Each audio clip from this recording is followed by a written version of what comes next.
Bonjour Hervé Cardon, vous êtes conseiller consulaire élu sous l'étiquette RN. Eh bien, on vient vous sonder un petit peu. Qu'en est-il de votre engagement par rapport à l'élection présidentielle, dont le premier tour, je le rappelle, a lieu dimanche. Alors, Oui, expliquez-nous votre bonjour. position. Oui, alors, vous ne serez pas surpris, ayant été élu sous une étiquette Rassemblement national, que j'appelle tous, sans défaillance, dimanche prochain, à voter, d'une part, c'est le minimum, et à voter pour Marine Le Pen. Bon, pourquoi? Eh bien, parce que c'est appuyer un programme qui est solide, qui est un programme d'ensemble pour la France, qui est cohérent, qui a été beaucoup travaillé. C'est récompenser, entre guillemets, une candidate qui est tenace et qui a beaucoup appris et beaucoup travaillé ses dossiers ces derniers temps. Et enfin et surtout parce que ça nous donne pour la première fois une chance historique, tangible, concrète, à portée de main, d'arriver à renverser le cours des choses et peut-être enfin à gagner.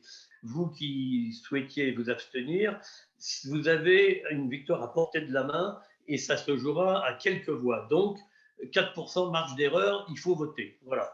Pourquoi cette élection semble un peu l'élection de la dernière chance? Alors, bon, j'espère bien que ce n'est pas la dernière chance, mais enfin, c'est vrai qu'il est grand temps, vu l'état du pays, qu'on arrive à quelque chose.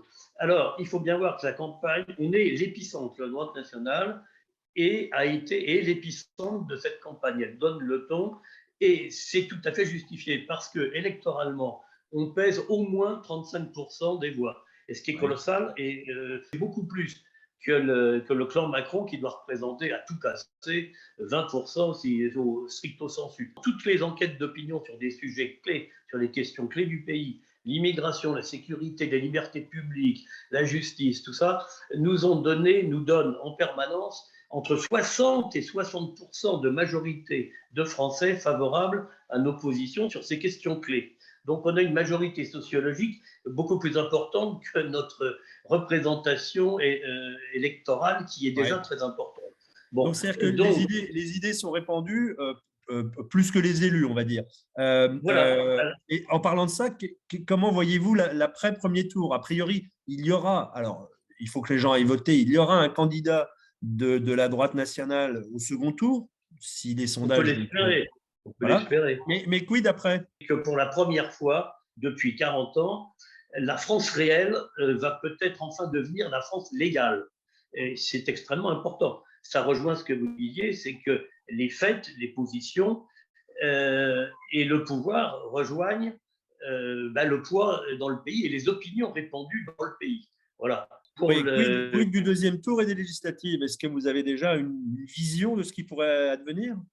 Oui, alors, je constate, si vous voulez, je constate, et ça a pu dérouter certains, ça ne vous a pas échappé, qu'il y a une dualité de candidats nationaux au Oui, premier tour. Bon, effectivement. c'est pas un handicap, c'est une force, parce que ça a permis au clan, à la droite nationale, ça a permis de toucher et de sensibiliser et d'unir des couches de la population nouvelles et diverses. Je le constate Ouais. moi-même tous les jours autour de moi. Ça, c'est très important, c'est un atout.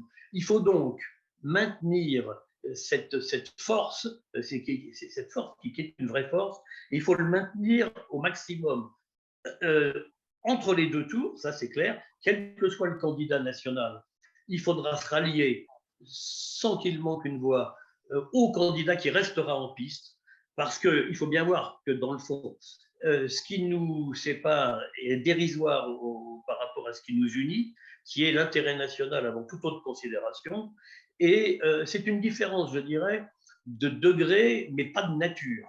C'est très important pour que tous nos électeurs, au sens large, tous les électeurs nationaux, en soient bien conscients. Il faut qu'ils fassent un vote militant en accord avec leurs opinions et que ce soit de Zemmour à Dupont-Aignan. Ouais. Je suis très large. Ça, c'est pour le deuxième tour.